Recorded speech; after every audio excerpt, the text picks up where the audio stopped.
Hi there. My name is Jerry Capizzuto from GodIsLoveTruthLife.com or GodIsLoveTruthFreedom.com because a life without freedom is not a life worth living. I am also pleased to announce that we are live streaming also on the NGT, excuse me, at Narrow NGT channel. So if you're checking us out on my channel, you can also watch the stream on there. And I'm also happy to welcome Lio back, as well as how to become the truemedia.com alum Ineka, who's taking the Equivalentics class with us. Welcome, Ineka and Lio. Thank you. Hey, great to be here. Hi. Great to be here. Awesome. And yeah, Ineka, what has the experience for the Equivalentics class been like for you so far? Hey guys. Well, just first of all, thank you so much for letting me join you guys tonight. It's a really pleasure to be here.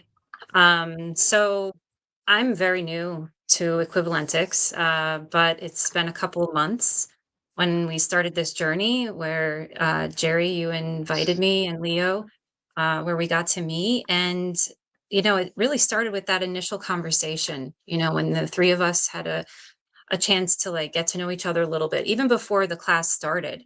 It was like right off the top, just these amazing conversations and ideas and things that I had never really thought of in that way before.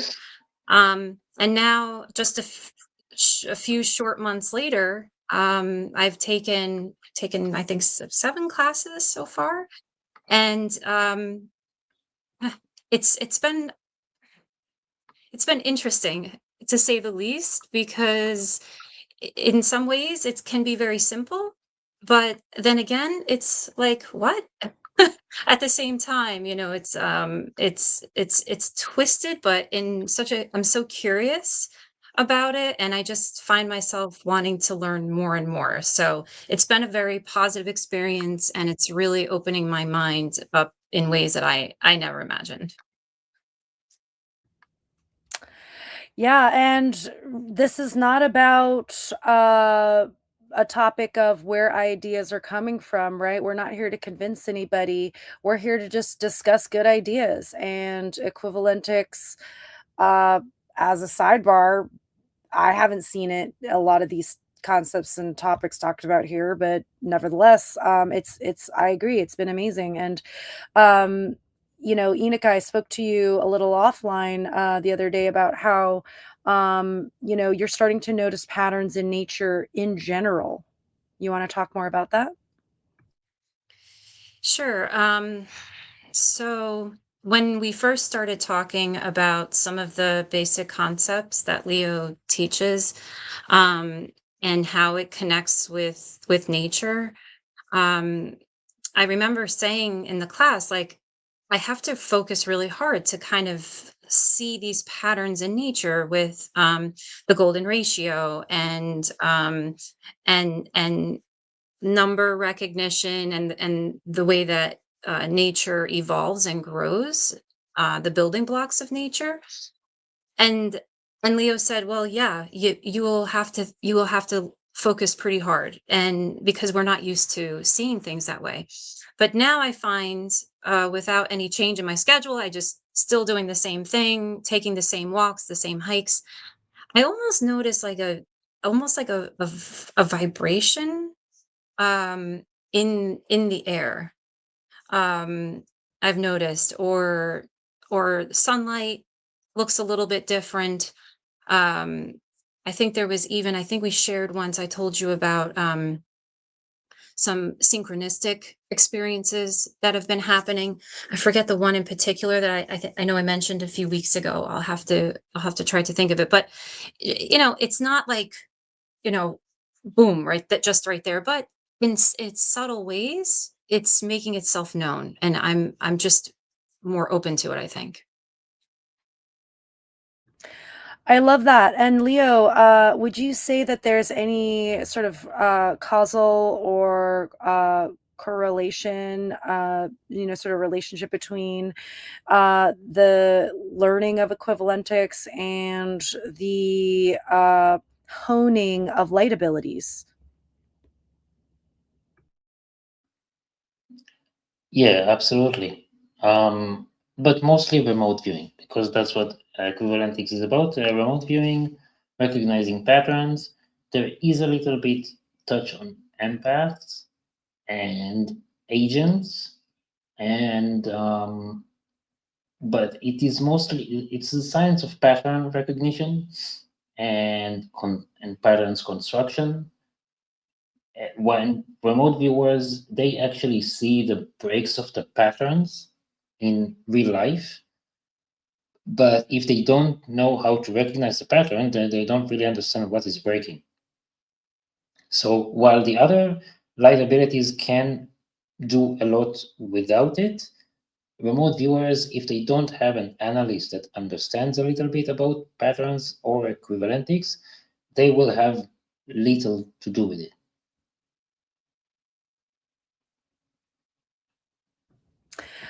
Also, I'm thinking about the why of your sharing this sort of simplified quantum mechanics with humanity. And I'm thinking about the overarching Dunning-Kruger effect in humanity, where humanity is, uh, generally our species thinks that we're the smartest species around. We deny, the existence of others, um, and treat other sentient beings and ourselves like crap. And yeah, we just collectively stay in a state of willful ignorance and stupidity, really. And this idea of introducing different ways of recognizing and identifying, yeah, just patterns makes sense in breaking that Dunning-Kruger effect. What do you think? What do you guys think of this idea?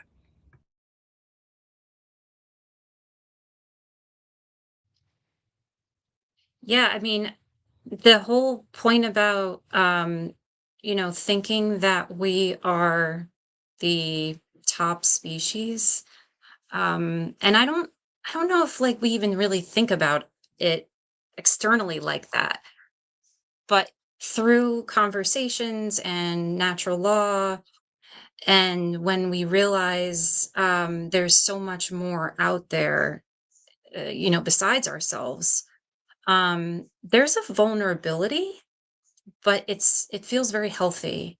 Um, it's almost a relief to know that we're not the only ones, and how silly it feels to think such a thing, and that there's so much more to learn, and that people and us thinking that we already know everything, that we now have a college degree and we've mastered life, we have a family, we have a house, we have a car, we have a job, a degree. Hey, but how can we all still feel empty, right? Because it's not true. It's an illusion. So yeah, to know that we're not the be all and end all, to me it's a relief. And I want to learn more.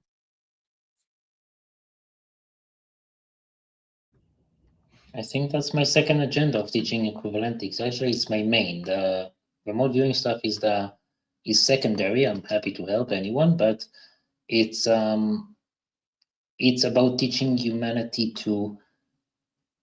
um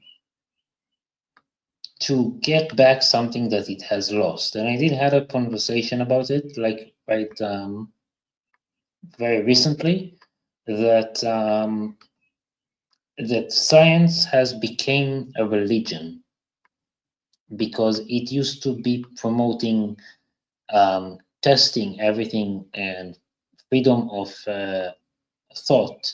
And now it is acting like the church, basically canceling everyone that doesn't support the general notion of things.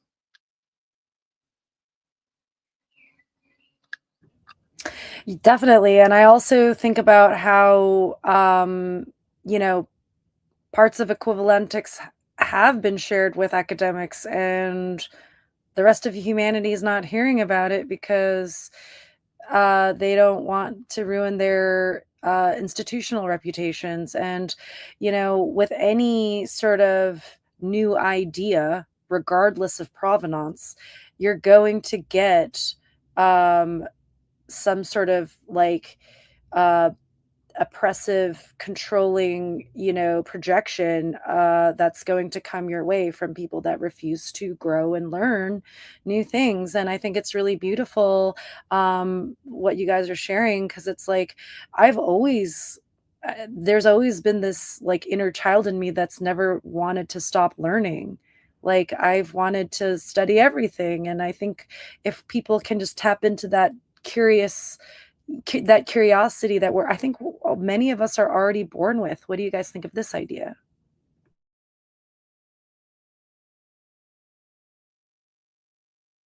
Um, I think you're right. And now what comes to mind that I can share that a lot of people come from is growing up that, and I don't know if you want to go this route in the conversation yet, but I just know like growing up, you know, I've always felt a strong sense of self, but there was so much oppression in a way that I didn't feel like I could learn, right? I wasn't successful in school.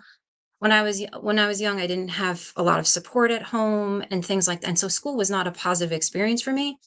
And yet that's the place where you're supposed to learn. And it wasn't until college where I started to learn how to learn. And I started peeling off the masks as I got older and more confident.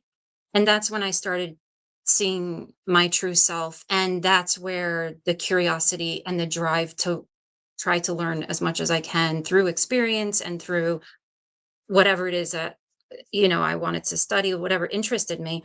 But that's like what you're saying now, that natural intrinsic desire to want to grow and learn happened for me, but it was later in life.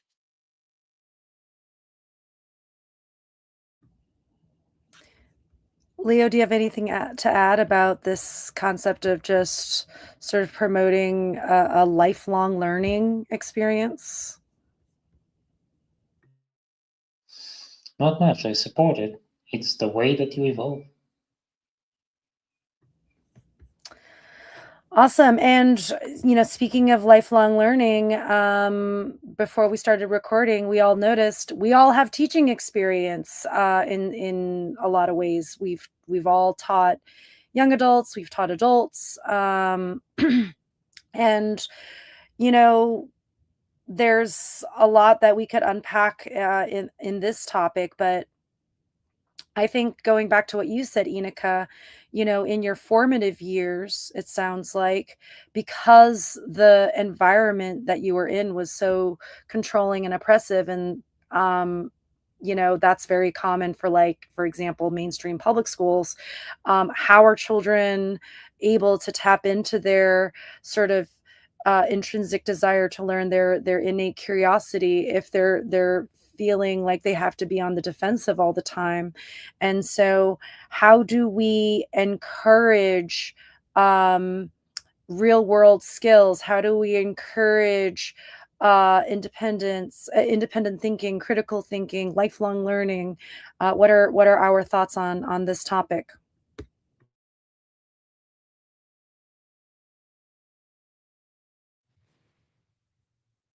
That's a big one, Jerry.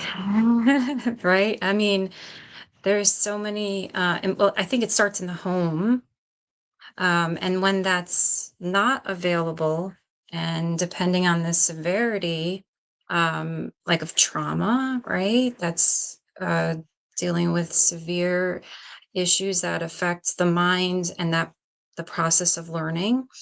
But in general, I know we've spoken many times about project-based learning and providing choice for students. As a public school educator myself, there's, a mutual respect and the way that we speak with children and talk with them and allow them to make mistakes, encourage it, and let them be themselves, let them have, their own, let them be a part. They should be a part of the learning. I mean, Leo has been, it's been so eye-opening for me, some of the points that he's made about, like kind of encouraging us to cheat. And I maybe he'll speak, more to that. But I know it sounds funny, but it's not. I mean, it's basically like common sense and not being so focused on the right answer, but just how we get to it, or vice versa, right? Getting to the right answer, and regardless how we get to it. And it just seems like that sort of approach, and being more open and current. And I think he's even talked about how in Florin they purposely make mistakes to give students the opportunity to point them out. And giving the students, that it builds confidence. And here we are again with the word confidence, and feeling like you can learn when they can point out that their teacher made a mistake. That can be very effective. So these little strategies that Leo's mentioned really hits home for me as an educator myself, in ways to support our young learners, and in the wanting to learn more, and be a part of their own learning. So yeah, I can add that for us, cheating is very important because first of all, it's part of freedom, and this is something we're making sure we keep always. And the second thing that it is you're being taught a certain way to do stuff, but doesn't mean it's the right way. And you may be doing the same thing for like 50 years, and that's the way you do things. But if you don't allow others to cheat, or basically cheating is just a bad word for it, but it's finding a more efficient way to get to the same answer. And if we don't let people do that, then what's the point of even learning it? Like just to copy stuff? It's about finding new people to research better ways to do the same things we do. So if we can reach the result faster, then it means we can invest the same amount of resources to reach higher.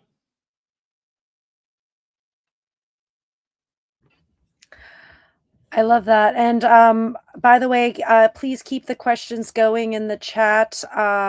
We'll be speaking a little bit on a couple more subjects, and then we can just open up to just general chat questions.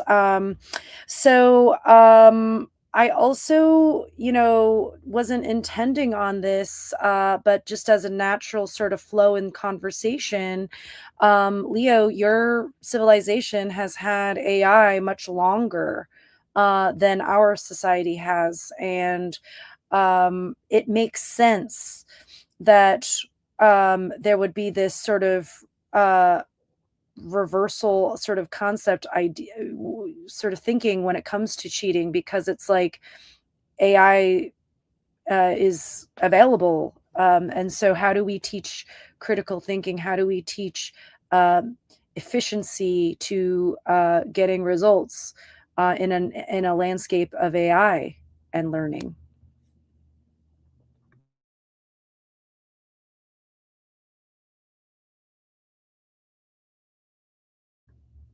Do you guys have any thoughts on that idea? Like, how do Yeah, we? so basically, yeah, I tried to unmute myself. Basically, we have AI integrated, but since basically we invented it, we went through the process of understanding it slowly. And although we must agree that humanity took it further than we ever could, and but probably because they haven't gone through the process of creating it. So the idea is that AI taught us to do things not like a machine, because a machine can do things like a machine much better than you, because you are not a machine. So if you try to compete with AI on things that machine are supposed to do, you will lose every single time. So the whole point of having AI is for you to not have to do the things that machine is supposed to do. And then if you let the machine have its own realm, that machine does not care about doing the same things over and over again because it's a machine. You are bothered by it. You feel like a slave. You feel like you're being taken away your freedom. You're feeling like you're doing monotonic tasks that are not promoting creativity. But essentially, the fact that humans are demanding AI to be creative would be the same as AI would demand you to be monotonic. That's funny. Ineka, do you have anything to add to this topic? Okay, so about, getting past the point of cheating so that we can focus on things that we're meant to focus on, right? Like creativity. And allowing AI to be used for what it's meant to be used for, and then that frees up our ability, or it frees up our energy to focus on the things that we need to that we can focus on, right? But it's almost like, it's kind of funny because the students today in the classroom want to use AI, and I understand why, and to Leo's point, right? Um, but we're not ready for them to do that because we don't have anything else. We haven't lifted up yet. Does that make sense? So like I feel like the assignments and the learning focuses, the objectives that we have in place have not ascended, right? So we have the same 5, 8 paragraph essays of an argumentative essay or central idea essay. And now we have ninth graders that are moving in the direction of refining their writing. Now they have AI that can do that for them, but that's what we're supposed to be teaching them. So if AI takes that away from us, where we now have to we have to grow too. We have to learn, because that's kind of what we know.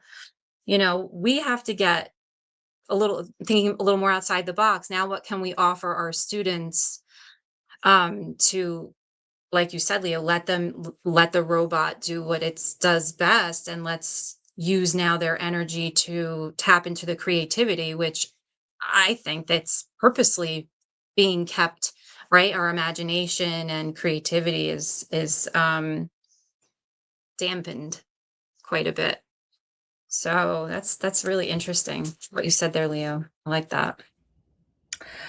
Yeah, and also in thinking about like how do we apply these ideas now, it's like I think about how I developed as a writer, right? You do it through reading good books, you do it through creative projects. Like I didn't become a good writer necessarily through expository writing. I became a better writer through writing poetry and just having fun with it, and I think the more that we can encourage, we can fuse these ideas, right? Like, okay, if you want to eventually become a good expository writer, because eventually you're probably going to be in a situation where you're going to have to write marketing copy, and the AI marketing copy is shit, and you have to like add a few poetic weavings through to make it a little bit more eloquent sounding. And so you can, through the teaching, work with AI in a way that, okay, well, here's what the AI is, suggesting. How can we add flair to this? What are examples of, go through the trivium, like, okay, well, like the kids might need more examples in their research of like how to write a really good expository essay or whatever. And I'm sure teachers are doing this anyways, but just like I'm at a crossroads too, Ineka, as a teacher, where I'm just like the ultimate goal is like critical thinking, independent thinking, morality based learning, project based learning, all this good stuff. And it's like, how do I meld all of that in the landscape of AI? And it's like, I have ideas, right? And I'm like, we can't like ignore the AI is there. It's there. And like you said, we have to ascend in our pedagogical process to keep up. And maybe the curriculum we're working off of is too mechanistic. We're not supposed to be teaching kids this way, and just going through that shadow work process as educators of, okay, well, let's redefine the way we're approaching the curriculum, and let's and that's one thing that I've always really enjoyed about education as an educator, because I always feel like there's always like better ways of teaching people, adults or children or otherwise. So anyway, what do you guys think of this?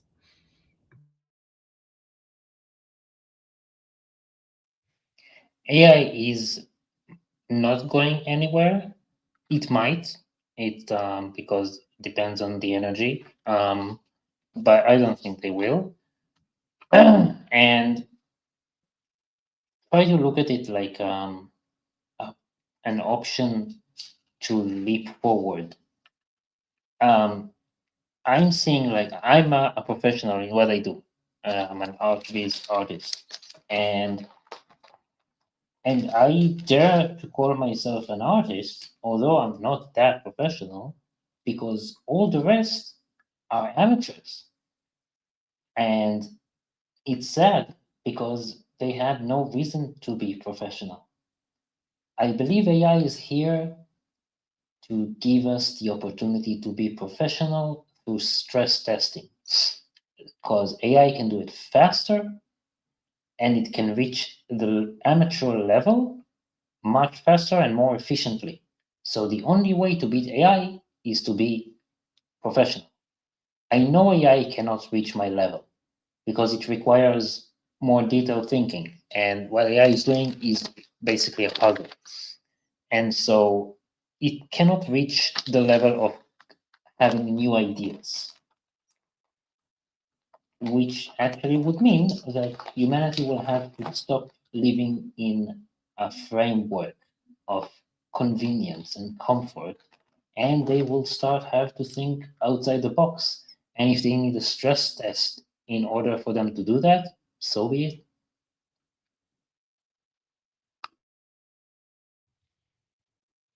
I have a question though.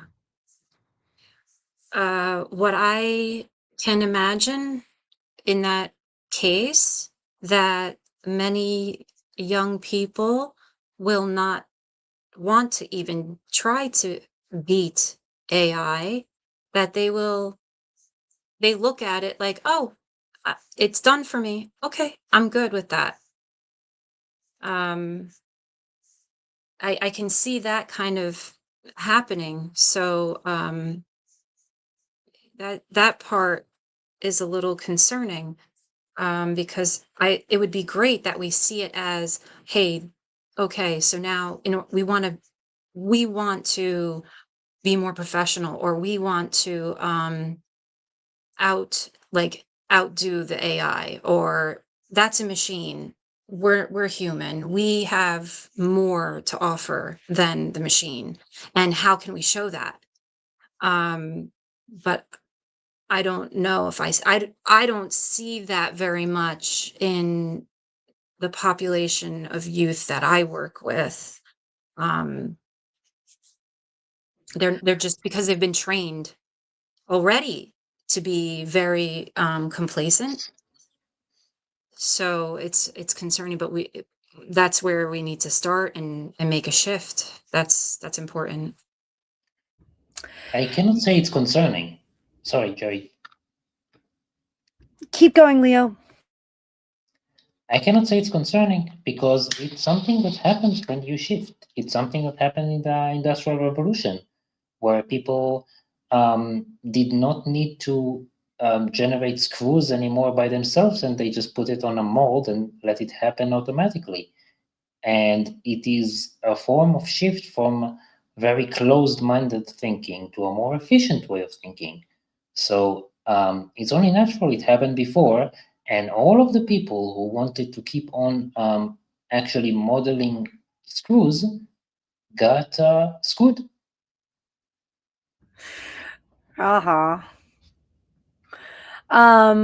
Okay, so I can totally relate to what Enoch is saying, and unfortunately, when you're teaching young adults,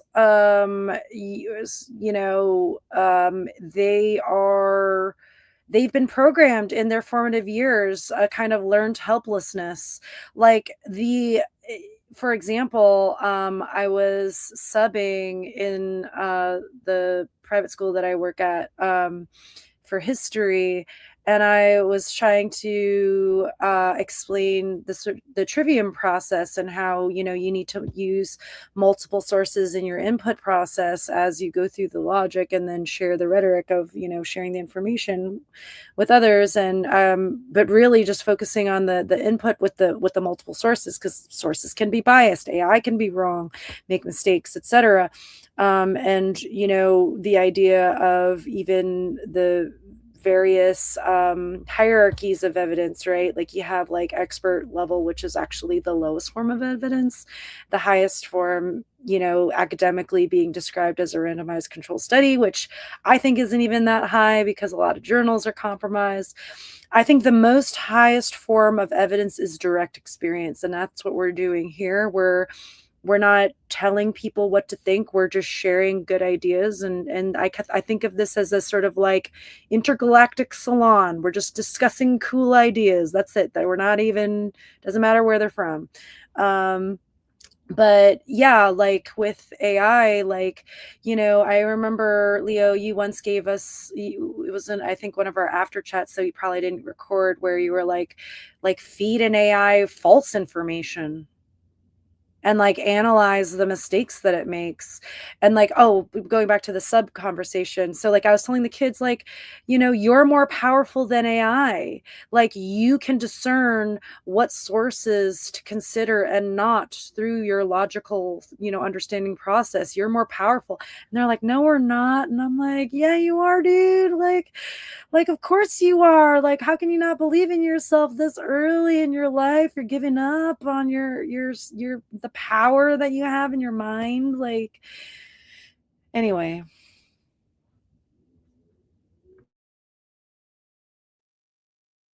Yeah, I see that a lot as well, but it's interesting what Leo's saying, that it's kind of part of the process, part of the evolution. So that's I'm glad to hear that from him. And we take that with what we're experiencing. That's a great idea about creating mistakes within the AI and pointing those out, or the fact that AI is being pulled from so many different sources, and that there are mistakes, and that's really important. I think Leo also suggested one time to me about um, uh, having students, like, let them cheat, let them use AI to formulate an argument and have a debate, in the class, and that would be so that you're using the AI. AI isn't going to do the debate, but they can use AI to, as resources, as tools, as what they are. But then the human piece is to those, to formulate that debate and go back and forth. And that's where we can introduce the trivium, right? With the fallacies and such.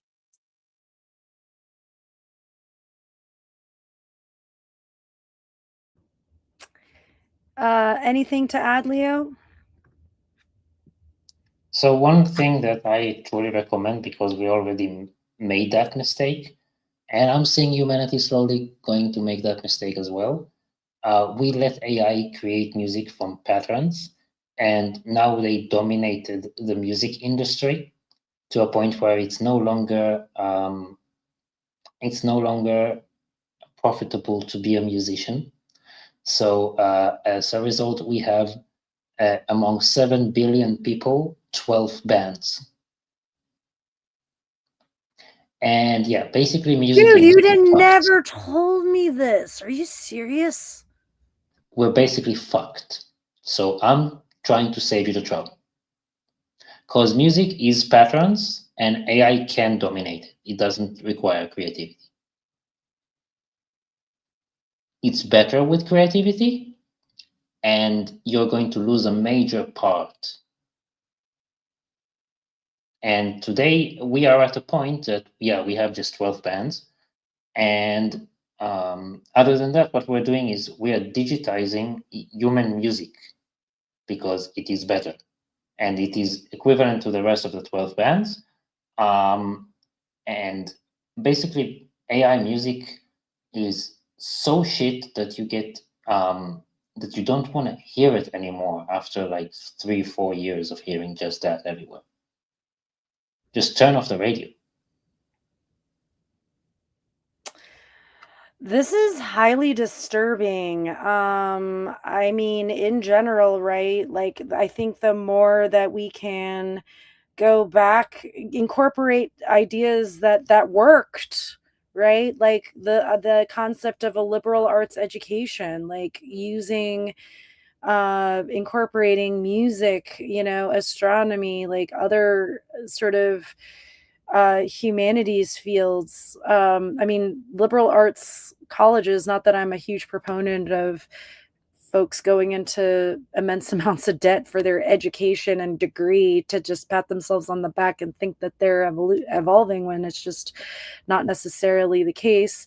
But I think liberal arts education, for me anyway, I had a very broad education, and I have a now, because of that, of a holistic mind. And I just, the idea of music, like 12 bands in a population of your size, is just like, I don't know, just something just happened to me. I like, and it's emotion, right? It's emotion, because that's what music is really about. It's about conveying emotion.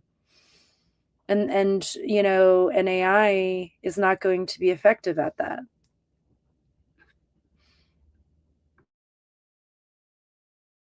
Yeah, that's what I'm saying. In AI's case, they destroyed it. They didn't make it better. So I mean, we made that mistake, and that now we're paying for it, and we're trying to go back on it.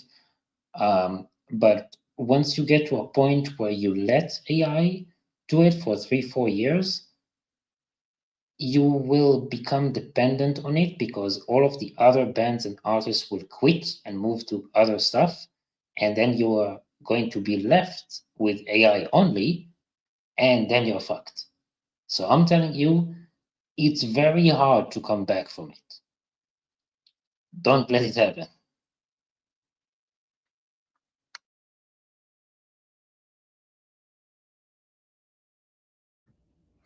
Ineka, do you have anything to add?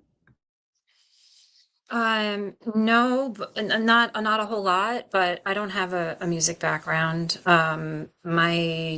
I learned a little bit through my daughter because she took up the violin in third grade. She's been playing for 5 or 6 years, but and I learned to appreciate string instruments and learned quite a bit. But what you're saying, Leo, that's catastrophic, right? And I never even would have thought that it could go to that extent. So thank you for sharing that, because now that you mention it, I can totally see that happening now. So that's really important. Yeah, as a person running a music festival, I in particular, it's okay if an artist wants to incorporate certain AI elements, but it needs to be mostly human, and there's a reason for that, because it's about, conveying. It's for humanity's consciousness. That's what makes us human. We're creative. We have feelings, we have emotions, and then we express them through art. And like, that's, I don't know. I just feel really sad right now hearing that that's what you guys are going through.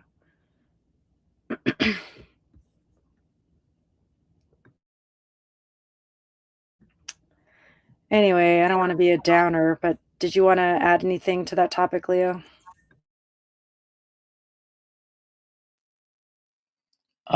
It can also happen to movie industry. It did happen to us, but our movie industry was pretty shit before that, so it's not like a big deal. And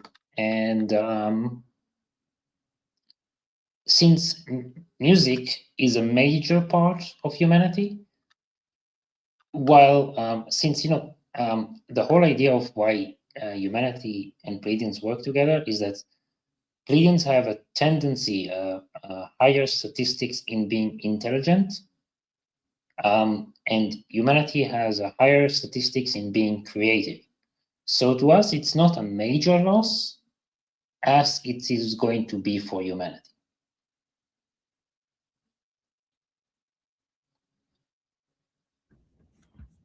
Okay, on that note, let's answer some questions. So we have, can you guys speak on digital ID? I would like to hear your thoughts. Obviously, that's some Big Brother shit that I'm not into. I don't know. Not really much to say on that. Do you guys have any thoughts on that question? I can say that it works for us very well. It makes things easier because basically our phone numbers are also our digital IDs. But it's bad for humanity because the ones issuing it are not thinking about the benefits. They're thinking about control. Exactly. It's not about efficiency for businesses to render, services to clients or anything like that. It's basically for control. It's not being used probably in the way like if you guys have a similar system. It's not. It's to surveil the populace.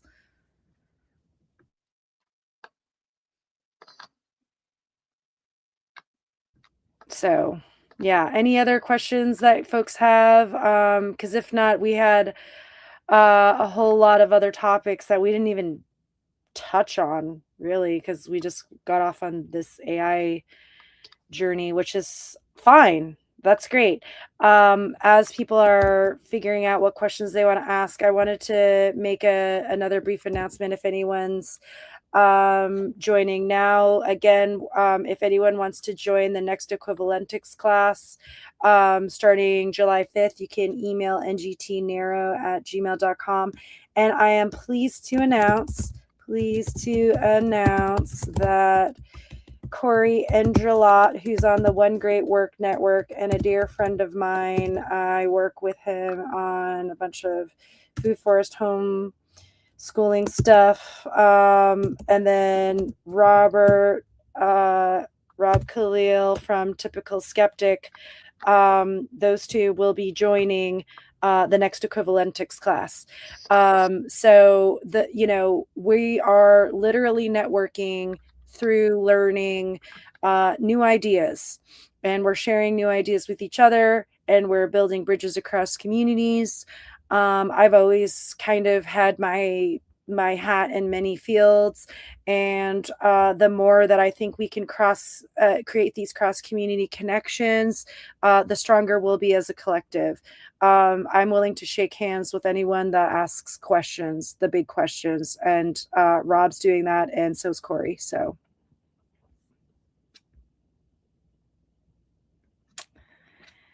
That's really exciting. I'm happy to hear that for them, and I'm sure they're going to get a lot out of it. It's great. We have a sort of comment, I guess, here. $16 billion artificial data center project going up in Georgia. Yeah. Leo, do you want to talk about the energy cost of AI? Sorry, I didn't mean to mute myself. The energy cost of AI and what your civilization projects as a potential issue with the way humanity uses AI. So one of the perks of having my camera closed, I can speak about those things that humanity was given, its leaders, was given the technology to build zero-point energy engines as sophisticated as we have right now. And we have been toning it and perfecting it and upgrading it for the past 300 years. You're getting like the newest version. Now, it was given to them in 2020. So far, they've done nothing about it. Now, the AI will come to a point where just in order to operate the simplest task as it evolves, it will require more energy that is consumed on the entire planet together. Which means that if they want to keep their precious AI, they will have to do something about finally creating that zero-point energy and stop being so greedy. And now I believe that there will become to a point where they will have to choose between their greedy and control over electricity versus AI. I just hope they make the right choice. But so it means that either AI is a trend that will not live through its full potential, or we'll see finally zero-point energy.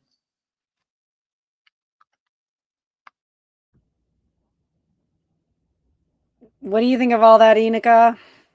I mean, that could be, the breaking point. I mean, that could be something that if they're backed up against the wall, I mean, how can they yank that at this point when everybody becomes accustomed to it?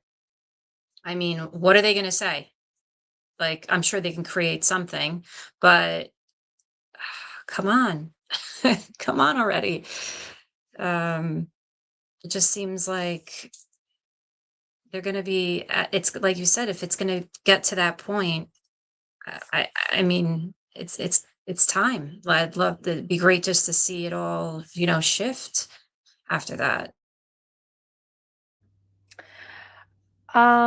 I really appreciate you guys sharing that information because we want to go that direction. Question: how many times has humanity been at this stage of advancement, or is this the farthest along we have been? Great question. What do you think, Leo? Humanity by itself, I'd say furthest they have been, because there were other civilizations along history that tried to help humanity evolve, and they always met the same level of greed. For most civilization, it's a turnoff. Unfortunately, for humanity, the only civilization that actually likes that greed because they have the same thing are Greys. So if you want to have Greys leading humanity with you, be my guest, continue. And, I've been kind of like pushing this talking point in the ET research space, but I'll say it again. Like, if you want to, you know, interact with benevolent, evolved civilizations, you got to start with morality. You got to start being moral. It's not a tagline. It's not a talking point. It's real. Like, Enoch and I have experienced a really awesome friendship with you, Leo, and you've been dealing with some pretty shitty humans. So anyway, any other questions, guys? Because we also could talk about, while people are deciding questions, I just sort of want to talk about different types of personality types. I think that the more we demonstrate acceptance of one another, not just as humans amongst each other, but also with other civilizations like yours, Leo. Like, there's always going to be, you know, sort of introverts out there, extroverts out there. I'm an ambivert, so I'm like exactly kind of half between both of those. And then we have otroverts, which I was recently introduced to as a type, which I will drop in the chat. And Leo, you were saying that you kind of relate to the otrovert, which is someone that kind of basically feels like an outsider. And we were talking in our sort of before we started recording that is it that you are that way, or is it that humanity has made you feel like an outsider due to a sense of projected shame because people can't just accept that there's like extraterrestrials here because it would just just break their own worldview. Yes, it's a little bit of both. For once, there is the thing that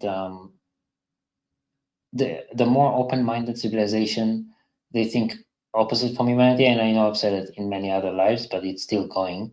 That we believe that everything until proven otherwise, while humanity believes only when things are being proved. And the thing is that it is very easy to fabricate proof. And I know how to do that, and I just won't resort to that because I am firmly against lying. While all of the other disclosure agencies, they are not against lying. They have been lying for so long. What's another lie? So they will be able to provide fabricated proof, and I will not, because I will simply not resort to that. Now, trying to fabricate a disproof, it's not possible.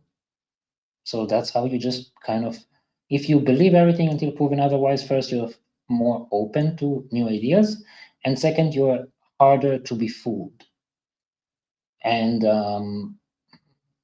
so if something is not consistent, this is a disproof, and that's like no one will aim for that on purpose. No one's saying. And now for the other part, I'm looking at people in the streets treating each other like shit, um, like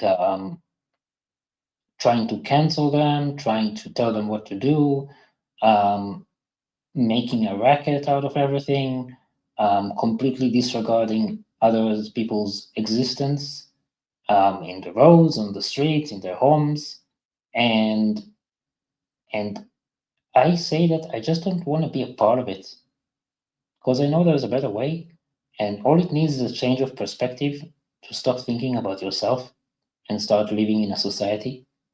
And I just don't want to be a part of it. So, in a way, it comes from the inability to be open for the fact that extraterrestrial exists. And the second is that I just don't really want to feel like I am part of them because their life are not fulfilled and they're doing it entirely to themselves. Now, add to that the leaders of humanity that are not very thinking about humanity, plus humanity not thinking about itself. It's a cycle of destruction that I just rather not be part of.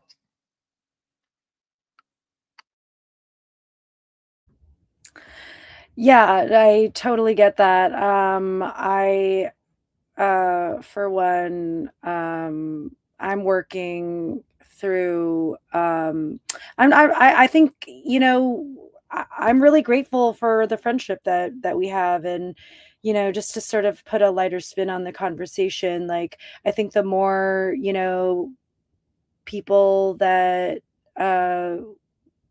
your side, our side bring into this, that are evolved, we can just demonstrate to everyone else what acceptance and care looks like. Do you have anything to add, Inika? Yeah, I'm thinking about like how it's like become the norm to be this way. And it's just like accepted that like people rip each other off, people lie. It's no big deal. Like you said before, like what's one more lie? So that's, I can understand how you feel, Leo, and I'm sorry for that. If I were you, I would feel the same way. And I think people use politics right now to demonstrate morality in a way. So like if you're a conservative, you're demonstrating morality through like freedom, quote unquote freedom, and capitalism. Or if you're on the left, it's about equity and equality among gender and races. And it's like that's how you're kind of viewed. And that's what people hide behind to kind of demonstrate or portray themselves as being moral or immoral. But at the end of the day, we're all saying the same thing. We can be moral. It's really not that simple. I mean, it's really not that difficult. We don't have to hide behind these different identities, like you started this part of our segment here in identity, in our identities. If we could just like remove politics from these conversations and we just talk about what we're all aiming for, I think we can get a lot further. So, yeah, morality is tied to everything, and it's not that difficult. And if we can, we're just like so obsessed with and closed-minded with the way that we've been living. It's like people don't even dare to think anything different. And I just don't see how we're going to get out of this unless people just start to just loosen up and just like chill out, and we can just be respectful. We all know how to do that, and it's common sense. And yeah. I'm just like shaking my head, shrugging. I'm like, it should be common sense. I wrote in my pre-show notes here, yeah, we talked about acceptance, open-mindedness, just also just being present, right? Like not immediately judging another person or being just being present. And I think we've all done that with each other as friends and through presence. There is no there's an acceptance automatically in that, and it's not about um, just taking everything in with no grain of salt, no skepticism whatsoever, but it's just you're just lightly holding things in your hand. You're not throwing it away, but you're not like clinging on to it either. In terms of like new ideas. We have a question here. Does anyone else want to add before we go to the question? Sorry, Leo, Ineka. Just Okay. let you know, if you are it's being skeptical. I'm extremely skeptical. Being skeptical in the possibility that you can be lied to, especially here, that not everyone wants your benefit, and like, I mean, you already know it. So like there was another question like in the chat about what do you think about government disclosure? Well, what do you think about government? Do you trust the government? Why do you trust the disclosure? So it is not about not being skeptical, but it is not allowing the government to continue to manipulate you by simply giving them a different view. And I'm not telling anyone to take me as a guru or as an authority. Always show different perspectives. And the more perspectives you've seen, the more firm your perception of reality becomes.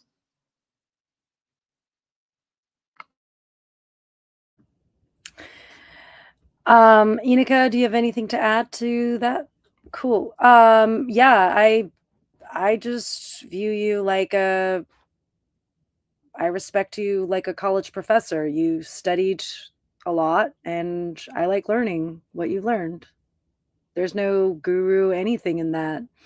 I used to, be afraid that, oh, like with teachers that have taught me, like, is that an authority? But I realized, like, no, it's not an authority. It's just someone that's spent more time learning something and wants to share what they learned. That's all that it boils down to. There's no need for hierarchy in that.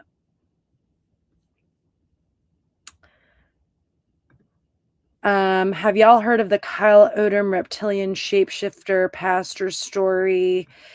If not, very interesting and tragic at the same time. While we were chatting, I did look it up on Perplexity, where it's about a former U.S. Marine and college graduate who in 2016 shot a pastor believing he was a reptilian shapeshifter, later published a lengthy manifesto describing alleged encounters with amphibious/Martian reptilian beings.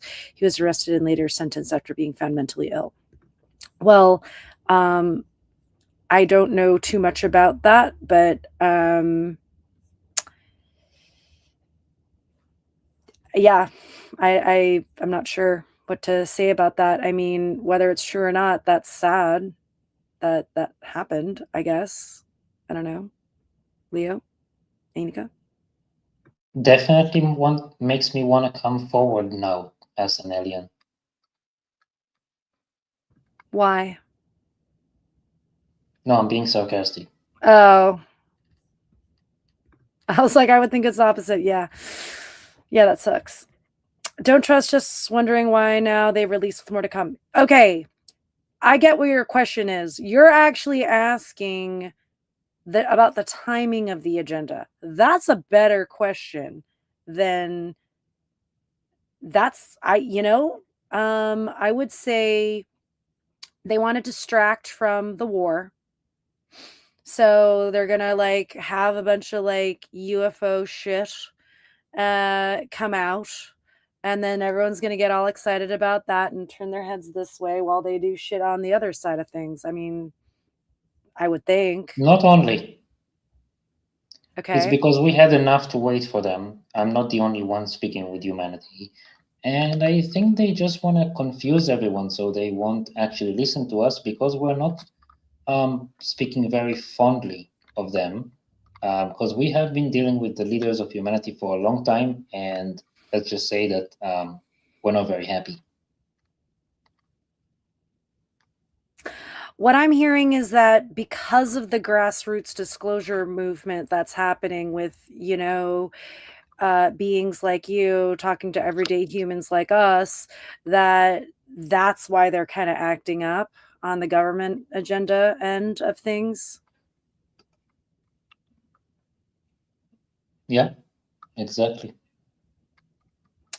Interesting. Maybe that's not the only reason. Maybe it's also to kind of throw you off on the war. But they could have started before the war because it's not like they didn't know that war is coming. They plan everything.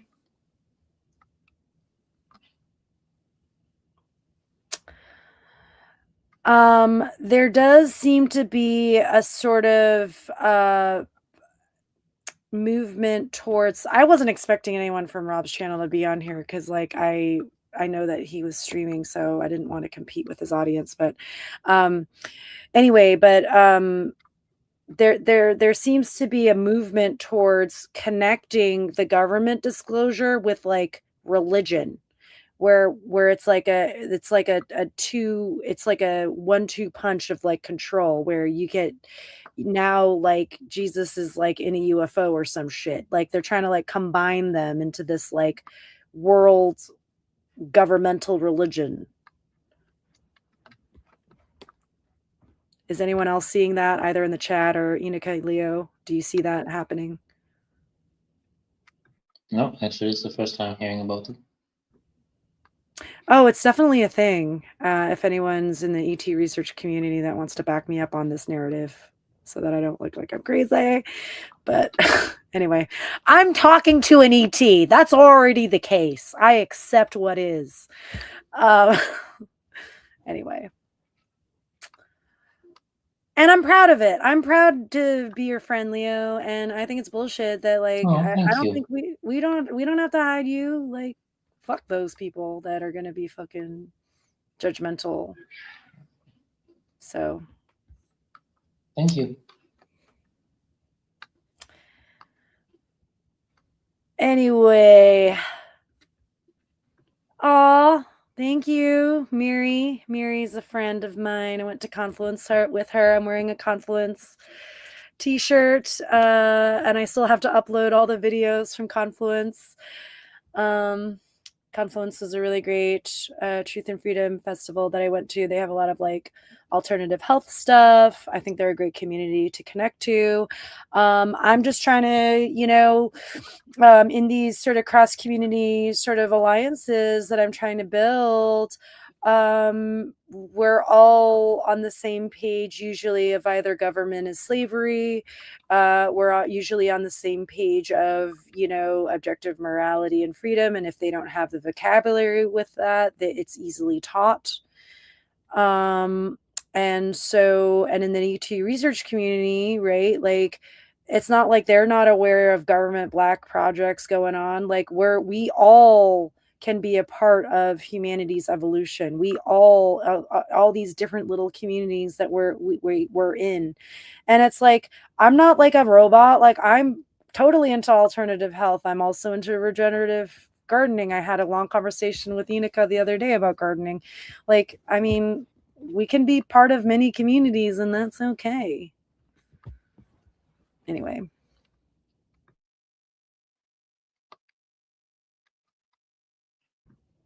Me and Rob have been good friends for years. I know when you were a guest on his stream, lots of people, oh, yeah, totally. We did. We're going to try to do something with Rob. I really like Rob's energy. What's a panel stream? A live stream with a panel, like how we're doing now. We're doing a panel stream, Leo. Okay. Yeah. So, and I'm honored to do it with both of you. There would be no Equivalentics class without students like you, Ineka. So I'm so glad you said yes. Yeah, for sure. I was thinking about it after you called me this afternoon. I wasn't sure if I could make it, but I was thinking about you, and I was like, I definitely wanted to be here. So thank you for having me. Yeah, and I have my hands in a lot of projects, admittedly, and like, does my shit come off super professional? Maybe not, but I'm just trying to put shit out there. I'm trying to like inspire other people to do what we're doing, is just create, cross community connections, because we're not, cookie cutters usually. Usually we have like, we're part of many communities, and we can all do this. We can all build networks and alliances and connections and friendships and share good ideas amongst each other. And yeah, and just show up for each other, right?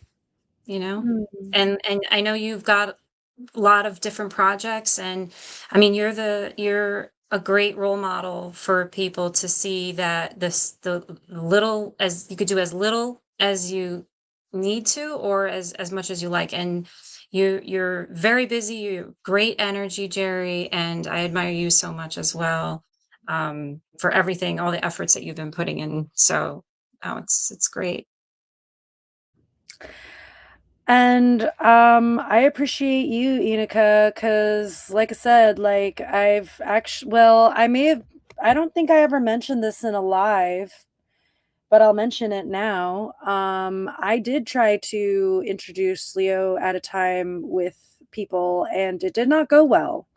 And I started losing hope in humanity. I was like, well, if I'm bringing Leo to a community that, is supposedly spiritually evolved, and they're acting in this way, like, what hope does humanity have? Right? And you give me hope. Oh, thanks, Jerry. I'm happy to be a part of it. And I'm getting so much out of the experience that I couldn't not show up for you tonight. You guys have done so much for me, so you're always there for me when I have questions, and it never ends. Like, you guys are just, constantly but just showing your support in us, right? So I wanted to be a part of that tonight. You put your ask out, but yeah, just, we've gotten so much out of this, that just changing our perspective and how we look at our lives. And Leo's mentioned it, I think in our one of our first conversations, just keeping things simple, that we tend to overthink things. And Equivalentics, in a very strange sort of way, makes you realize that we don't know. We don't know a whole lot, but can also be very simple if you sit with it long enough. Yeah, let's have some closing thoughts. Leo, do you have any sort of concluding thoughts?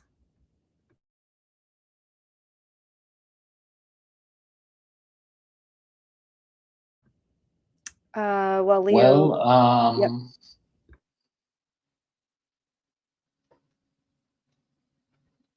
not really.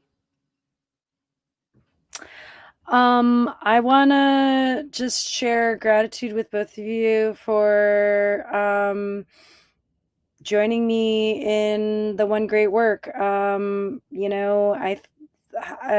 really feel